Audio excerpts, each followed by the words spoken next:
이 모세의 두 번째 40일 기도는 철저하게 속죄의 기도입니다. 우리가 이런 죄를 졌습니다. 우리 죄를 용서해 주세요 라고 하는 그런 용서의 기도, 속죄의 기도, 그리고 죄를 지음에도 불구하고 그것을 기도할, 회개 기도할 수 없는, 할 줄 모르는 그러한 사람들을 위해서 모세가 대신 대속의 기도, 대신 속죄의 기도를 드리는 그런 것이죠. 근데 바로 이 구약의 모세의 그 40일 기도가, 두 번째가 대속의 기도고 속죄의 기도라고 한다면, 이것은 바로 신약 성경 예수님의 십자가에서 기도하신 그 기도가 바로 이 기도의 원형이라고 우리가 볼 수 있습니다. 그래서 오늘 예수님의 용서의 기도를 나누도록 하겠습니다. 첫 번째 같이 읽어봅니다. 십자가에 못 박히신 예수님. 누가복음 23장 33절 같이 읽습니다. 해골이라 하는 곳에 이르러 거기서 예수를 십자가에 못 박고 두 행악자도 그렇게 하니 하나는 우편에 하나는 좌편에 있더라 그랬습니다. 여러분, 예수님이 그렇게 많은 어린아이들이 예수님을 좋아하고 예수님이 나타나시면 호산나 찬양하고 가는 곳마다 예수님께서 병자들을 고쳐주시고 이스라엘 전체가 예수님 한 분 때문에 완전히 죽었던 나라가 살아났음에도 불구하고 너무나 많은 인기를 갖게 되는 그런 모습에서 종교 지도자들, 특별히 대제사장을 중심으로 서기관이나 율법학자들이 이 예수님을 죽이려고 여러 차례 시도하다가 결국에는 그들 생각처럼 예수님을 사형수로 몰아서 십자가에 못 박아 그런 상황이 되었습니다. 저는 여기서 대제사장의 입장에서 왜 예수님을 십자가에 못 박았는가라는 제목과 또 예수님 자신의 입장에서 왜 십자가에서 죽으시는 것을 허용하셨나, 예수님께서. 예수님은 하나님이신데 그 십자가에서 죽으시는 모습이나 그 사형수의 죽음의 모습이 정말 사람들에게 잘못 인식이 될 수도 있지 않겠습니까? 그래서 그거를 거부할 수 있고 다른 방법을 바꿀 수도 있는데 예수님이 왜 또 그 십자가에 못 박히시는 것을 그대로 수용하셨는가라고 하는 거예요. 두 가지 측면에서 보면, 먼저 대제사장의 입장에서 볼 때는 그 신성 모독죄에 해당한다. 말이 안 되는 것이지만 그 예수님께서 가시는 곳마다 야, 하나님의 아들이다, 내가 하나님의 아들이다, 그리고 나는 이제 다시 돌아온다, 이런 표현들을 썼죠. 그래서 이 대제사장이 마태복음 26장 65절 말씀에 보면은 그 대제사장이 그 이야기를 듣고 하나님의 아들이라고 하는 말을 듣고 옷을 찢고 화를 내면서 신성 모독하는 말을 너희가 했다. 그래서 그 예수는 신성 모독죄다. 그래서 십자가에 못 박아 사형수처럼 죽여야 한다. 이렇게 이제 죄목을 정한 건데요. 그러면 반대로 그 예수님은 왜 그 처절한 사형수가 죽는 십자가형을 그대로 받으셨는가, 그대로 순응하셨는가라고 하는 거죠. 구약 성경에 메시아가 오셔서 이렇게 하실 것이다라고 하는 그 예언의 말씀을 순응하셨어요. 나는 항상 그 예언된 말씀을 그대로 나를 통하여 성취되길 원한다라고 했는데 예수님께서 십자가에 죽으시는 그 예언의 말씀들이 있으셨기 때문에 그것은 하나님의 뜻이 성취되는 것이란 말이에요. 그래서 그것을 그대로 순응하셨는데 이사야 53장 5절 말씀 우리 같이 한번 읽어봅니다. 그가 찔림은 우리의 허물 때문이요 그가 상함은 우리의 죄악 때문이라. 그가 징계를 받음으로 우리는 평화를 누리고 그가 채찍에 맞음으로 우리는 나음을 받았도다. 내용은 아주 달라요. 대제사장이 예수님을 십자가에서 죽게 한 이유는 신성 모독죄로 인해서 너는 죽어야 한다, 이렇게 표현한 거고요. 그러나 예수님 자신이 그래, 내가 십자가를 짊어진다, 내가 십자가를 순응한다라고 하는 그 뜻은 내가 십자가에서 어린 양의 제물로 죽어야만 많은 사람들의 죄가 사해지고 많은 죄인이 구원을 받는 구원의 길이 만들어지기 때문이다. 이렇게 표현한 거죠. 예. 그러나 이것이 바로 구약 성경에 예언이 되어 있었던 거예요. 우리가 신앙생활 할 때 어떤 성도님들이 볼 때는, 다른 사람이 볼 때는 억울한 모습으로 피해를 당하고 억울한 모습으로 실패자의 모습으로 초라해지는 경우가 있죠. 그러나 그 당사자는 그렇지 않아요. 기도하면서 하나님, 사람들이 내가 망했다고 할 수 있을 만큼 내가 지금 힘든 모습으로 가지만, 그러나 이 과정을 통해서 하나님의 뜻이 성취될 것을 난 믿습니다. 뭐 성령께서 그런 감동을 막 주신다면 이것은 다른 거죠. 예. 자, 두 번째 봅니다. 여기서 멈추지 않으시고 십자가에서 고난을 계속 받으시는데요. 두 번째, 십자가에서 희롱당하시는 예수님. 요 짧은 귀절에서, 오늘 읽어주신 그 짧은 귀절에서 네 번에 걸쳐 조롱과 모욕과 희롱을 당하시는데요.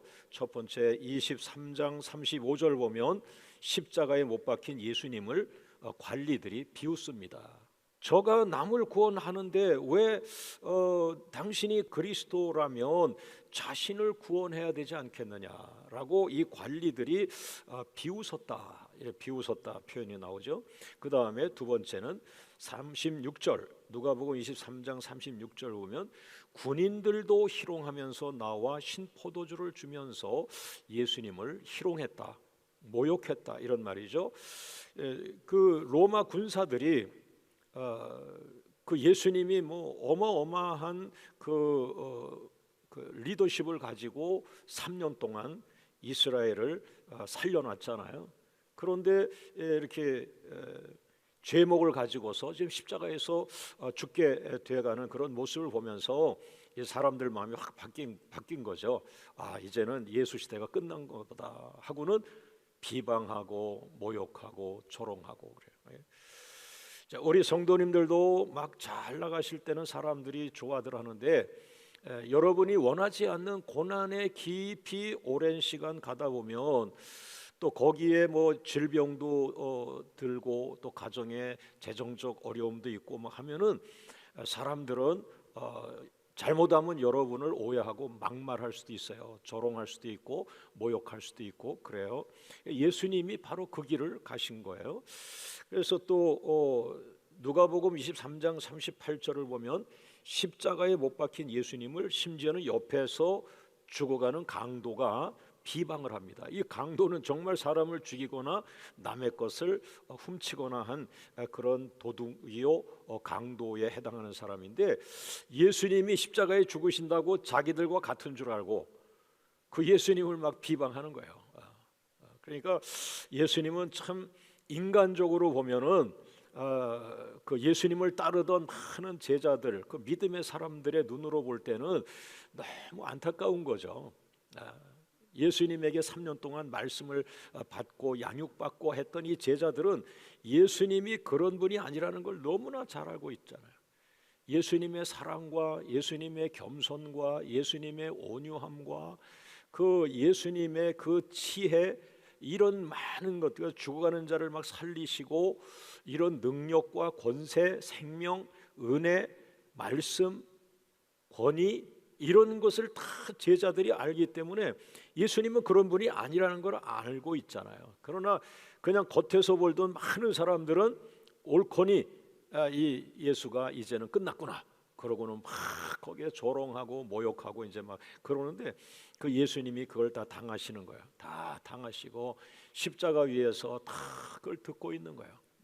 참 안타까운 거죠. 안타까운 모습이에요. 그러나 이사야 53장 3절에 보면 예수님이 십자가에 달려 죽어 가시면서도 조롱당하시고 버림받으시고 슬픔당하시고 징벌당하시고, 이게 구약성경 이사야 53장 3절 4절에 예언이 되어 있었어요.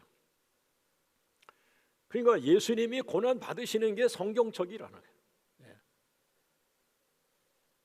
여러분들은 고난 당하실 때 어떻게 그걸 극복하셨습니까?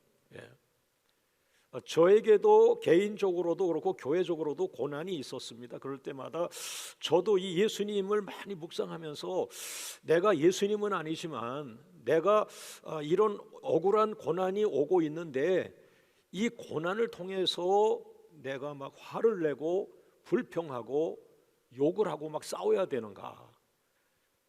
아니면은 예수님처럼 그걸 그대로 순응하면서 그 고난을 통하여 하나님의 뜻이 성취되기를 원하는 기도를 하고 견뎌야 하는가 하는 거죠. 그래서 저도 역시 예수님에게 배워가지고 그 후자의 모습으로 그 아직 고난은 계속 끝나지 않지만은 그래도 하나님 내가 고난을 달게 받는다고는 할 수 없지만 그 고난을 내가 피하지 않겠습니다.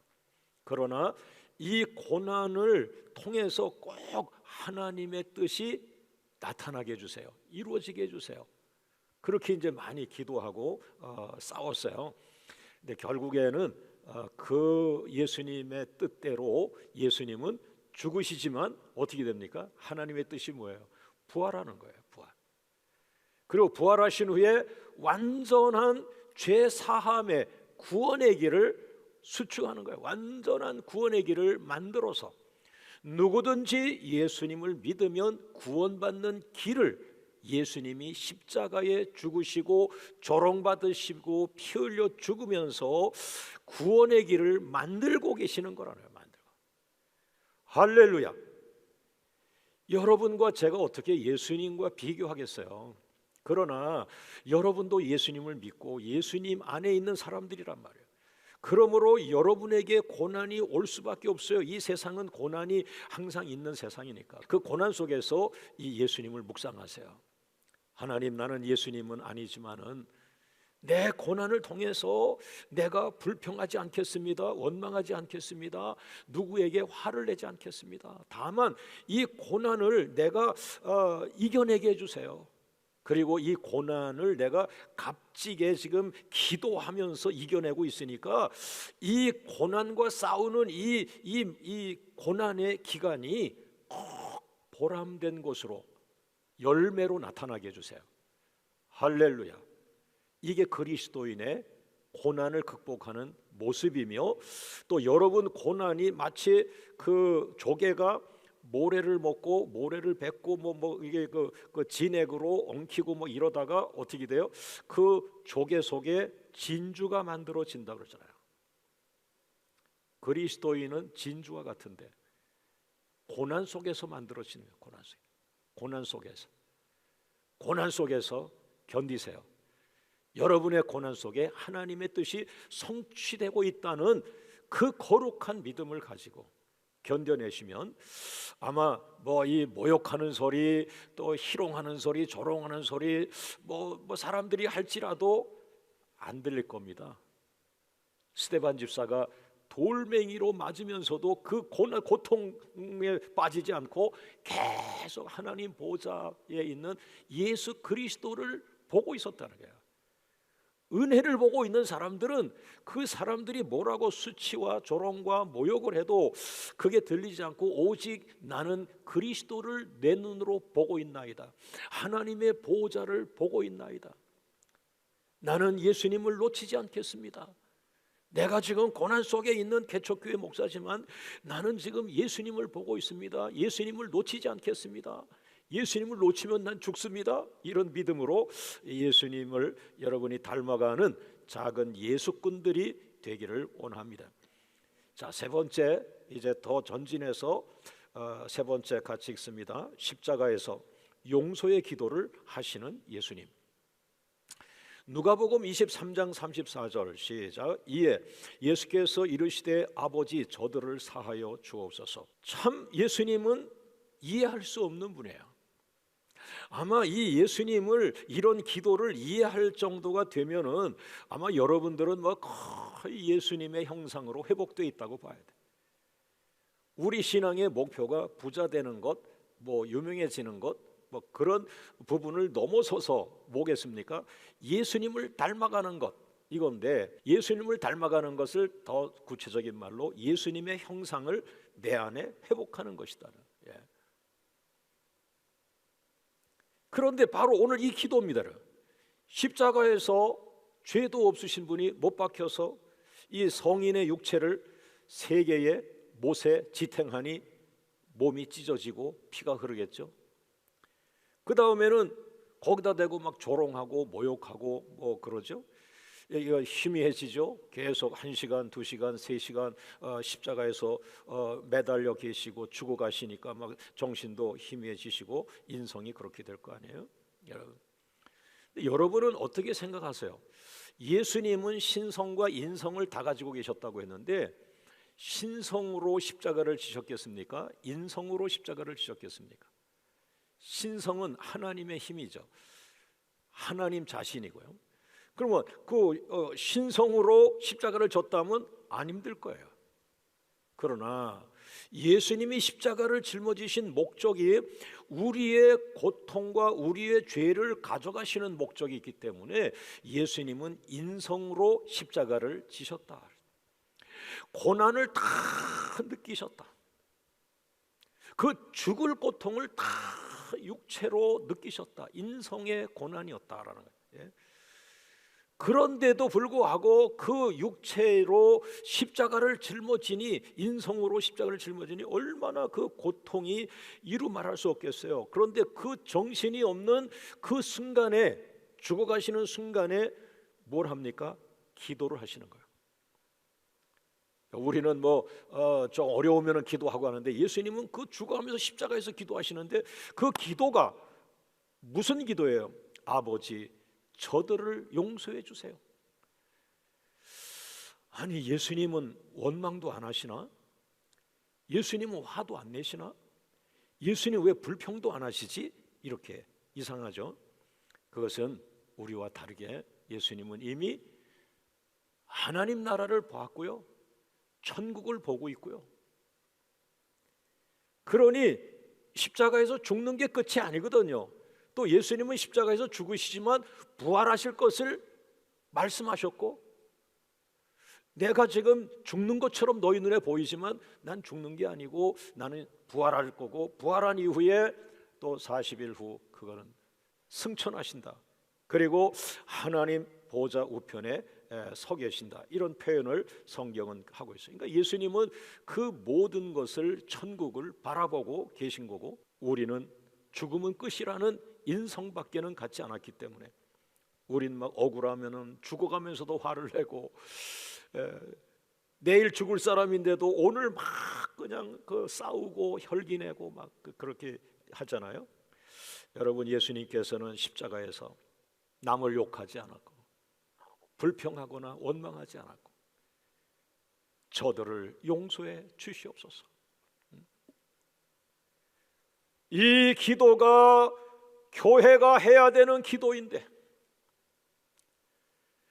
교회는 이 기도를 잃어버린 지가 오래되었다.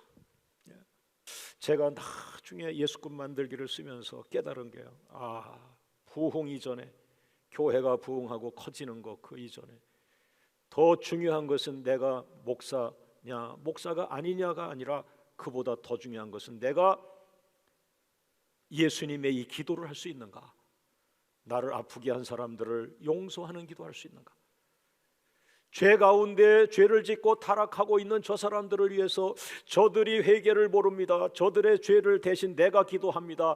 나의 기도를 받으시고 저들의 죄를 용서해달라고 하는 이 기도를 하여야 되지 않겠느냐.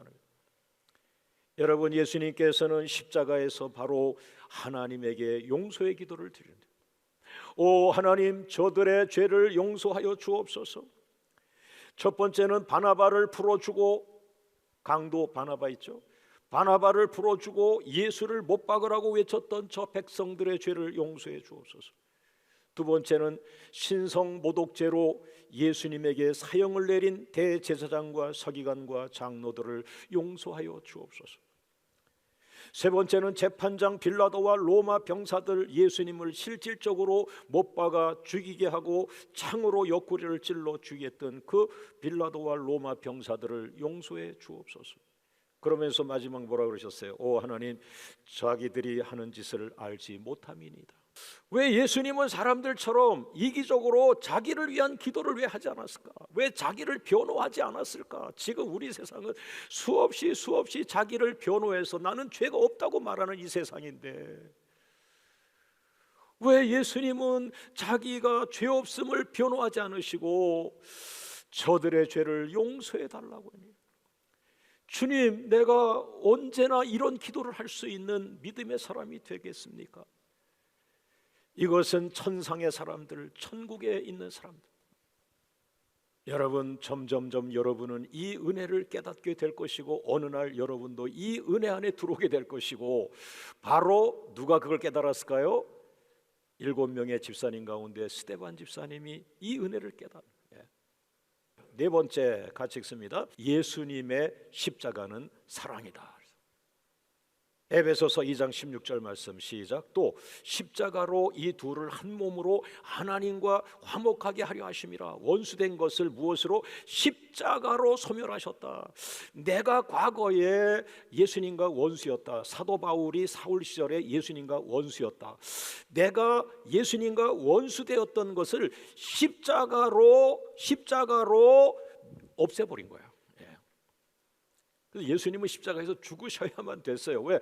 내가 예수님에게 원수됐던 내 속성들, 이거가 십자가에서 예수님이 죽으실 때 내가 같이 내 안에 옛사람이 죽고 나의 정과 욕심이 죽고, 할렐루야. 십자가를 통해서 이 둘, 원수된 자와 하나님과 한 몸이 되게 하시는 거예요, 이 십자가가. 그래서 십자가는 예수님의 마음속에는 이거는 절대적으로 있어야 하는 거야. 내가 십자가 지고 죽는다고 내가 실패한 게 아니야. 내가 너희들 살릴 길을 만드는 거야. 너희들 살릴 구원의 길을 만드는 거야. 교회들마다 부흥시킬 부흥의 길을 만드는 거야. 여러분, 사도 바울이 바로 원수였잖아요. 사도 바울이. 그래서 사도 바울이 하나님과 화목하게 됐죠. 화목자가 됐죠. 그래서 자기를 화목자라고 표현한 것이 있는데요. 오직 예수님만이 사도 바울의 죄를 위해서 십자가에서 피 흘려 죽어주신 분이 없다라고 그는 고백을 하고 있어요. 나를 위해서 십자가에서 죽어주신 분은 예수님밖에 없다. 어떤 지도자가 나를 위해서 내 죄 때문에 죽어주시냐? 예수님의 십자가가 바로 그런 것이다. 그래서 나는 예수님의 십자가만을 자랑하고 살겠다, 이렇게 표현했고요.